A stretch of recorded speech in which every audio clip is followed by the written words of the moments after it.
This hulking bull was bred for its meat, but when it tries to move, the controversy becomes clear.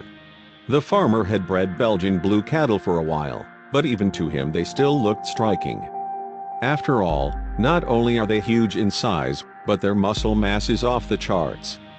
What's more, despite the profit that they brought through the door, the farmer couldn't help wondering whether he was doing the right thing. Belgian Blue cattle are a species renowned for their rippling muscles.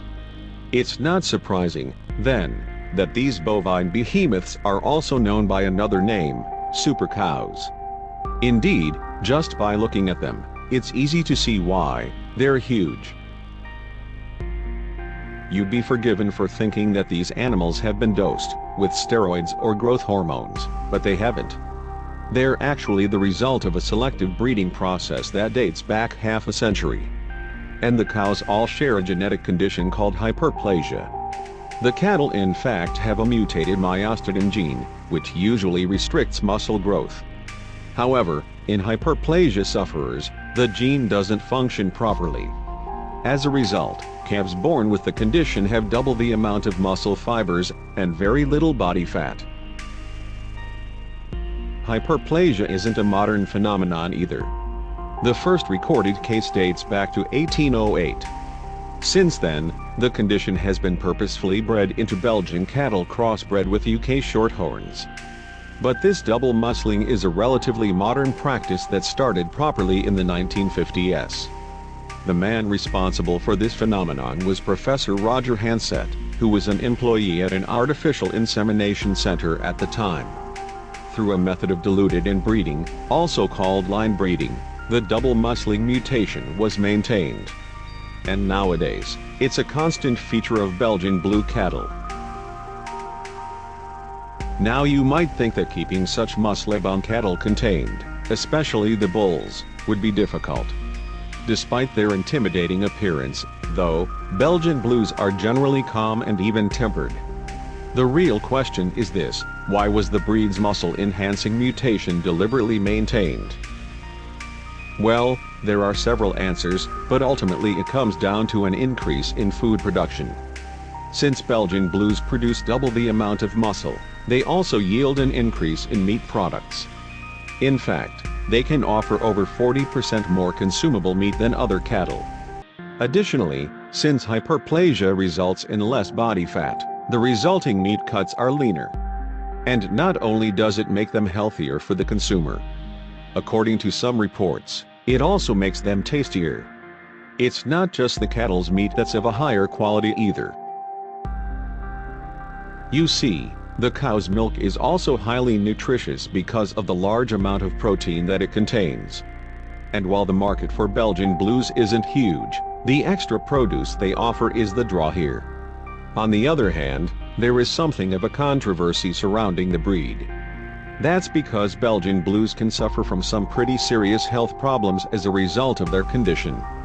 Their muscle mass has come at a cost. While they may produce healthy meat, they are far from healthy themselves.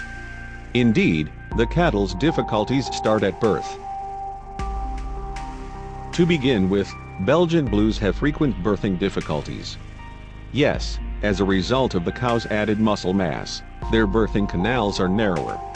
And this problem becomes even more pronounced when you consider the comparative size of their calves, which are born huge.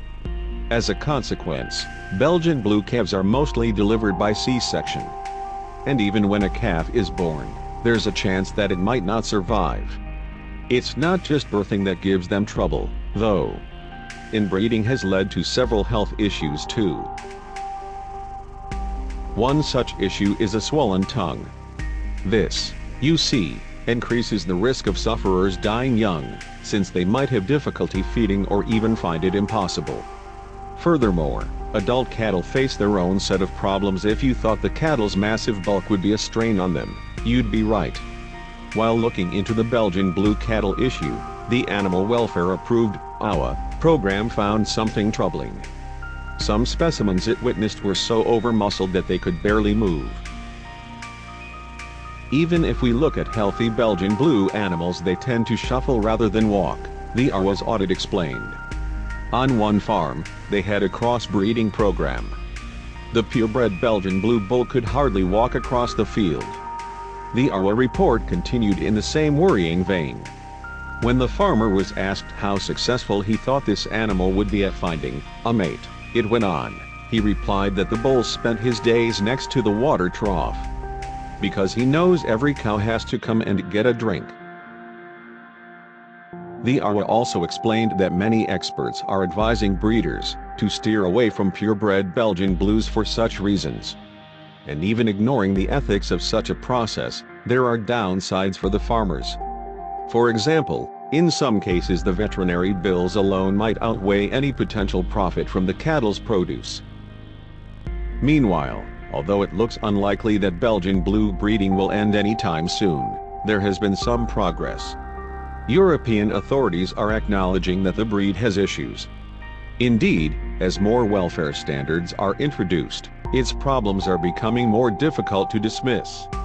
We cannot condone the use of what are effectively crippled animals for so-called desirable meat traits, the ARWA concluded. Without greater public awareness of the Belgian Blue, the breed is unlikely to change in the near future. In an ideal world, the selection of Belgian Blues needs to change.